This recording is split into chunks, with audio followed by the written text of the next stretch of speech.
Hello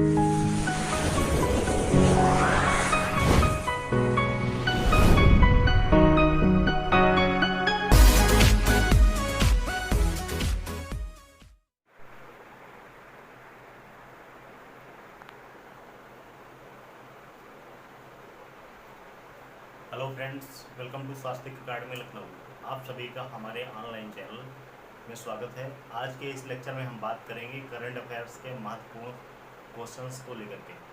तो जैसा कि आपने पिछले वीडियो में देखा था कि मैंने शेड्यूल्स पे भी एक इंडियन कॉन्स्टिट्यूशन की जितनी भी शेड्यूल्स हैं उस पर एक लेक्चर बनाया था। तो आज का जो सेशन है ये हमारा करंट अफेयर से संबंधित है। तो जितने भी आपके एग्जाम आने वाले हैं, PCSI, समीक्षा अधिकारी, UPSI, सबके लिए महत्वपूर्ण है। करना क्या है, आपको इस वीडियो को 2 से 3 बार ध्यानपूर्वक सुनना है और जो इम्पोर्टेंट फैक्ट्स मैं बता रहा हूँ उसको नोट डाउन कर लीजिएगा। तो चलिए शुरू करते हैं। बात करते हैं विश्व गैंडा दिवस के बारे में। विश्व गैंडा दिवस इम्पोर्टेंट है, ध्यान रखिएगा। ये कब मनाया जाता है? तो विश्व गैंडा दिवस जो है ये 22 सितंबर को मनाया जाता है। 22 सितंबर को मनाया जाता है। थीम ध्यान रखिएगा, आजकल डेट ना पोस्ट करके थीम का प्रचलन ज़्यादा हो गया है, तो इसकी थीम याद इम्पोर्टेंट है, ध्यान रखिएगा। इसकी थीम है keep the 5 alive. Keep the 5 alive यानी गैंडा से संबंधित जो राइनो है उससे संबंधित 5 जो उसकी प्रजातियां हैं उसको बचाने की बात की जा रही है। पहली बार 2010 में इसको मनाया गया था, नहीं 2010 से इसकी शुरुआत हुई थी। प्रकृति के संरक्षण हेतु विश्वव्यापी कोष, प्रकृति के संरक्षण हेतु विश्वव्यापी कोष यानी WWF वर्ल्ड वाइड फंड द्वारा साउथ अफ्रीका के द्वारा प्रपोजल दिया गया था। तो ध्यान रखिएगा, पहली बार 2010 में प्रकृति के संरक्षण हेतु विश्वव्यापी कोष यानी WWF साउथ अफ्रीका द्वारा इसका प्रपोजल दिया गया था और 2010 से इसको मनाया जाता है। डेट भी याद रखिएगा, 22 सितंबर इम्पॉर्टेंट है, लेकिन थीम मोस्ट इम्पॉर्टेंट है विश्व गैंडा दिवस, वर्ल्ड राइनो डे। 22 सितंबर को कीप द 5 अलाइव ये इसकी थीम है। पहली बार 2010 में साउथ अफ्रीका ने विश्वव्यापी कोष के तहत प्रकृति के संरक्षण हेतु इसका प्रपोजल दिया था। अब बात करते हैं नेक्स्ट जो है मोस्ट इम्पॉर्टेंट है, यहाँ से क्वेश्चन बनता ही है, चाहे आप समीक्षा अधिकारी दें, समीक्षा अधिकारी दें, UPPSS इंपॉर्टेंट है, ध्यान रखिएगा। साहित्य अकादमी पुरस्कार, तो साहित्य अकादमी पुरस्कार से क्वेश्चंस बनते ही हैं। इस बार कितने लोगों को दिया गया? तो 8 लोगों को दिया गया। ध्यान रखिएगा, 8 लोगों के नाम आप लोग याद कर पाएँ तो कर लीजिए, बहुत अच्छी चीज़ है। नहीं याद कर पाते हैं तो जो इंपॉर्टेंट है उसको ध्यान में रखिएगा।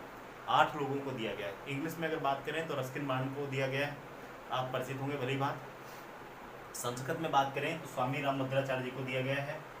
इंग्लिश रस्किन बॉन्ड, संस्कृत में स्वामी रामभद्राचार्य जी को दिया गया है। और हिंदी के लिए साहित्य अकादमी पुरस्कार जो है ये विनोद कुमार शुक्ल को दिया गया है, इंपॉर्टेंट है, ध्यान रखिएगा। इंग्लिश के लिए रस्किन बॉन्ड को, संस्कृत के लिए स्वामी रामभद्राचार्य जी को और हिंदी के लिए विनोद कुमार शुक्ल को दिया गया है। और मलयालम के लिए M लीलावती को दिया गया, मलयालम के लिए M लीलावती को। अगर बात करें मराठी के लिए तो डॉक्टर भालचंद्र नेमांडे, इनको मराठी के लिए साहित्य अकादमी पुरस्कार दिया गया है। और पंजाबी के लिए तेजवंत सिंह को दिया गया है, पंजाबी के लिए तेजवंत सिंह को। और तमिल के लिए इंदिरा पार्थ सारथी, तमिल भाषा के लिए इंदिरा पार्थ सारथी को दिया गया है। तो इतने नाम याद रख लीजिएगा। रामभद्राचार्य जी संस्कृत के लिए, रस्किन बॉन्ड इंग्लिश के लिए, विनोद कुमार शुक्ल हिंदी के लिए। कुछ ज़्यादा नहीं याद कर पाते हैं तो याद कर लीजिए कि कितने लोगों को दिया गया। तो 8 लोगों को लिए 3-4 भाषाओं को जरूर याद कर लीजिए, हिंदी, संस्कृत और इंग्लिश के लिए। अगर बात करें तो कितनी भाषाओं में दिया जाता है? तो ये 24 भाषाओं में दिया जाता है। 24 भाषाओं में साहित्य अकादमी पुरस्कार दिया जाता है। और इसकी स्थापना कब की गई? तो 1954 में इसकी स्थापना की गई थी, 12 मार्च 1954 को। साहित्य अकादमी पुरस्कार 12 मार्च 1954 को इसकी स्थापना की गई थी। वर्तमान में ये जो है 24 भाषाओं में दिया जाता है। तो ये 24 भाषाएं कौन सी हैं, ध्यान रखिएगा। इसमें जैसे आप पढ़ते होंगे 8वीं अनुसूची में कितनी भाषाएं हैं? 22 भाषाएं हैं। 8वीं अनुसूची में, भारतीय संविधान की 8वीं अनुसूची में 22 भाषाएं हैं। वो 22 भाषाएं हो गई। इसके अलावा राजस्थानी और अंग्रेजी 22 वो 2 ये मिला करके टोटल 24 भाषाओं में इसको दिया जाता है। तो 22 + 2 कितनी होंगी? टोटल 24। 22 भाषाएं कहाँ से हैं? तो 8th शेड्यूल में जो 22 भाषाएं दी गई हैं, जिस पे मैंने अभी पिछला लेक्चर बनाया हुआ है उसको आप देख सकते हैं। 22 भाषाएं वो और 2 राजस्थानी और इंग्लिश मिलाकर के 24 हो गई। तो साहित्य अकादमी पुरस्कार 24 भाषाओं में दिया जाता है। ध्यान रखिएगा, ये राइटर्स पूछे जा सकते हैं किसको दिया गया है। तो इम्पॉर्टेंट है स्थापना, ध्यान रखिएगा, कितने लोगों को दिया गया है, कौन कौन सी भाषाओं में दिया जाता है। तो सभी ने याद करके टोटल याद रखिए 24 भाषाओं में दिया जाता है। 22 8वीं अनुसूची की और 2 भाषाएं राजस्थानी और इंग्लिश। इसके अलावा ये नाम याद रखिएगा। तो चलिए अगले क्वेश्चन पे आते हैं। चीफ ऑफ एयरफोर्स यानी वायुसेना का अध्यक्ष किसे बनाया गया? अध्यक्ष का मतलब यहाँ पे जो एयर मार्शल होता है वायुसेना में, किसे बनाया गया है? तो ये विवेक राम चौधरी यानी VR चौधरी साहब को बनाया गया है। एयर मार्शल VR चौधरी को बनाया गया है। ध्यान रखिएगा, एक नया ट्रेंड है कि इन्होंने किसको रिप्लेस किया है? तो इन्होंने रिप्लेस किया है राकेश कुमार सिंह भदौरिया को रिप्लेस किया है। राकेश कुमार सिंह भदौरिया इसके पहले जो है एयरफोर्स के चीफ थे। अब कौन बन गए हैं? विवेक राम चौधरी यानी VR चौधरी बन गए हैं। इन्होंने राकेश कुमार भदौरिया को रिप्लेस किया है। और बात करें एयरफोर्स की स्थापना की तो 8 अक्टूबर 1932 को इसकी स्थापना हुई थी। ध्यान रखिएगा, इंपॉर्टेंट है, पूछा जा सकता है। स्टेटमेंट में क्वेश्चन बना सकते हैं कि 8 अक्टूबर 1932 को इसकी स्थापना थी, इसकी जगह कोई दूसरी डेट दे सकते हैं, तो ध्यान रखिएगा। अब बात करते हैं प्रतिवर्ष इंटरनेशनल रेड पैंडा डे कब मनाया जाता है? तो इंटरनेशनल रेड पैंडा डे जो है ये सितंबर के तीसरे शनिवार को मनाया जाता है। कोई डेट नहीं है, तो आप लोग ध्यान रखिएगा, ये सितंबर के तीसरे शनिवार को मनाया जाता है। सितंबर के तीसरे शनिवार को मनाया जाता है हर वर्ष इंटरनेशनल रेड पैंडा डे। अब बात करते हैं एक और इम्पॉर्टेंट डे है, ध्यान रखिएगा, वर्ल्ड किडनी डे। तो वर्ल्ड किडनी डे जो है ये हर वर्ष 11 मार्च को मनाया जाता है। वर्ल्ड किडनी डे हर वर्ष 11 मार्च को मनाया जाता है। एक चीज़ और ध्यान रखिएगा, इम्पॉर्टेंट एक ऐप है प्रगति मोबाइल ऐप, किसके द्वारा लॉन्च किया गया है? तो प्रगति मोबाइल ऐप जो है ये LIC के द्वारा यानी life insurance corporation Bharatiya Jeevan बीमा निगम के द्वारा लॉन्च किया गया है।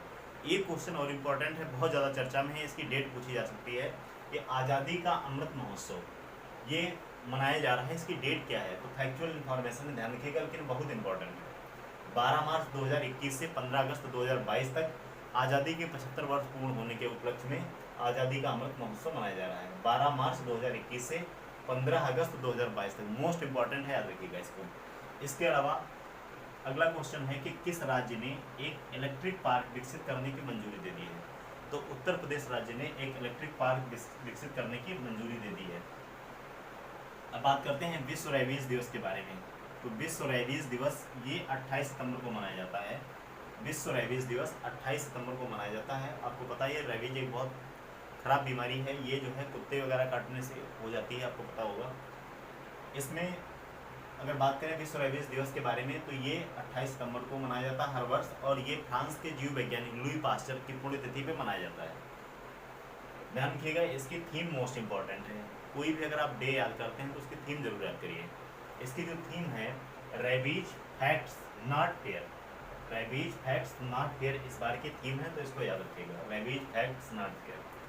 अगला है नेक्स्ट क्वेश्चन इंपॉर्टेंट है कि किस राज्य ने गोरख धंधा शब्द के इस्तेमाल पर प्रतिबंध लगा दिया है?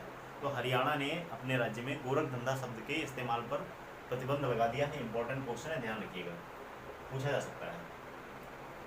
एक क्वेश्चन और हरियाणा से याद रखिएगा कि किस राज्य से अभी हाल ही में अनाज ATM की शुरुआत की गई? तो मैंने अपने पिछले लेक्चर में बताया हुआ था कि अनाज ATM की शुरुआत जो है ये हरियाणा से ही की गई है। तो अनाज ATM और ये गोरख धंधा दोनों इंपॉर्टेंट क्वेश्चन है, ध्यान रखिएगा। अनाज ATM की शुरुआत ये भी आपके हरियाणा से ही हुई है, और ये गोरख धंधा वर्ड जो है इसको प्रतिबंध लगा दिया है हरियाणा ने। अब बात करते हैं अगले क्वेश्चन की, यानी संयुक्त राष्ट्र यूनाइटेड नेशंस के internet governance forum 2021, internet governance forum 2021 United Nations के देश का प्रतिनिधित्व की जिम्मेदारी किसको दी गई है? यानी यहाँ पे जो भारत का प्रतिनिधित्व कौन करेगा? तो ये पूर्णिमा तिवारी जी करेंगी। इंपॉर्टेंट है, ध्यान रखिएगा। और ये इसका कौन सा संस्करण है? तो इसका 16वां संस्करण है। फिर से एक बार देखते हैं क्वेश्चन को कि यूनाइटेड नेशंस के इंटरनेट गवर्नेंस फोरम 2021 में देश का प्रतिनिधित्व करने की जिम्मेदारी किसकी है? तो पूर्णिमा तिवारी को। इसका 16वां संस्करण है। ध्यान रखिएगा, संस्करण पूछा जाता है। अगला क्वेश्चन है कि राष्ट्रीय स्वास्थ्य सेवक अभियान, राष्ट्रीय स्वास्थ्य सेवक अभियान किस राज्य के द्वारा चलाया जा रहा है? तो ये राष्ट्रीय स्वास्थ्य सेवक अभियान ये उत्तर प्रदेश के द्वारा चलाया गया। ये है क्या बेसिकली? तो इसमें कोविड-19 से संबंधित है। उत्तर प्रदेश में जो है योगी आदित्यनाथ जी के द्वारा स्वास्थ्य सेवक योद्धा पोर्टल लॉन्च किया गया, और इसके तहत 2 लाख लोगों को प्रशिक्षण दिया जाएगा, यानी कोविड के बारे में जागरूकता फैलाने के लिए। अब बात करते हैं चर्चित PSLV किस पीढ़ी का प्रक्षेपण यान है? आप लोग सुनते होंगे PSLV GSLV। तो ये जो PSLV है किस पीढ़ी का प्रक्षेपण यान है? तो ये जो है तीसरी पीढ़ी का प्रक्षेपण है। PSLV जो है तीसरी पीढ़ी का प्रक्षेपण है और इसका जो सफल परीक्षण है, ध्यान रखिएगा, अक्टूबर 1994 में हुआ था। अक्टूबर 1994 में इसका सफल प्रक्षेपण हुआ था। तो इम्पोर्टेंट क्वेश्चन है, ध्यान रखिएगा। अब अगला जो क्वेश्चन इम्पोर्टेंट है, ध्यान रखिएगा, चर्चित सतकोसिया टाइगर रिजर्व, हाल ही में चर्चा में रहा सतकोसिया टाइगर रिजर्व किस राज्य से संबंधित है? तो सतकोसिया टाइगर रिजर्व जो है ये उड़ीसा से संबंधित है। उड़ीसा में सिमलीपाल भी है, ध्यान रखिएगा। और उड़ीसा से, ध्यान रखिएगा, उड़ीसा के जो मुख्यमंत्री हैं कौन है? नवीन पटनायक हैं। गवर्नर हैं गणेशी लाल। बात करें अगर उड़ीसा के बारे में तो लोकसभा सीटें हैं 21, राज्यसभा सीटें हैं 10। तो ये सारे जो एडिशनल फैक्ट्स हैं इसको भी ध्यान में रखिएगा। गवर्नर कौन है? गणेशी लाल हैं और मुख्यमंत्री नवीन पटनायक हैं। बीजू जनता दल इनकी पार्टी का नाम है। सतकोसिया टाइगर रिजर्व चर्चा में था, याद रखिएगा, ये उड़ीसा से संबंधित है। सिमलीपाल भी उड़ीसा में है। अब बात करते हैं नेक्स्ट क्वेश्चन की। अभी तक हम लोग सुनते थे कि जो है किसी फल को GI टैग दिया गया, किसी खाद्यान्न को दिया गया। अब एक इंटरेस्टिंग फैक्ट आ गया जो आप सुनेंगे, जुड़ीमा वाइन है ये। जुड़ीमा वाइन क्वेश्चन है कि किस राज्य की जुड़ीमा वाइन को GI टैग दिया गया है? तो बेसिकली जानते हैं GI टैग ये असम से संबंधित है।